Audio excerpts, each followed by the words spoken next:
काल आता मी गावाला गेले होते, तिथून येताना झाडाच्या चिंचा तोडून आणलेल्या आहेत. ह्या बघा, ह्या अशा चिंचा, ह्या अशा जाड चिंचा आहेत, पण ह्याच्यापेक्षा बारीक कोळ्या मिळाल्या तरी चालतील. आता ह्याच्या कसं बी तयार थोडं थोडं व्हायला लागतं, ते आता तोडताना त्याच्या शिरा काढताना खूप त्रास होतो. मग तसं मी अशा चिंचा तोडून घेतलेल्या आहेत. ह्या 2 चिंचा मी तोडून घेतल्या, त्यातल्या बिया काढलेल्या आहेत, शिरा पण काढलेल्या आहेत. त्याच्यासाठी आपण चटणीला काय करायचं आहे, मिरची, आलं, लसूण, जिरे, मीठ, कोथिंबीर हे सगळं मी आता मिक्सरमधनं काढून घेते.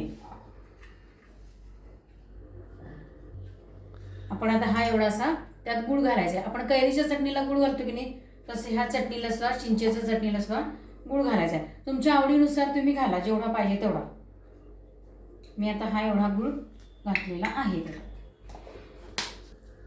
आता आपण ही चिंच मिक्सरमधनं काढलेली आहे सगळा मसाला घालून.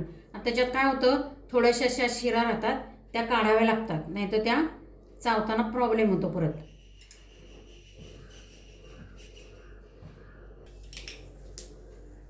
आता आपले हे शिरा आपण ह्या इथे एवढं काढलेले आहेत, शिरा काढल्या आहेत आणि ही आपली चटणी तयार झालेली इथं.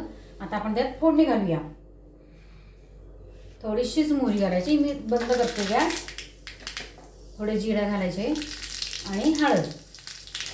आता ह्यात हिंग घालायचं नाही आहे बरं का. आणि हे गरम झालेली फोडणी त्यात टाकायची.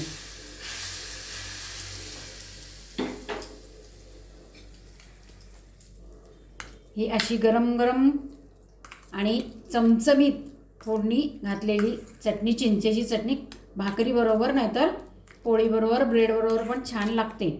लाईक, शेअर आणि सबस्क्राईब करा. अशा पद्धतीने ही चटणी करून खाऊन मस्त राहा.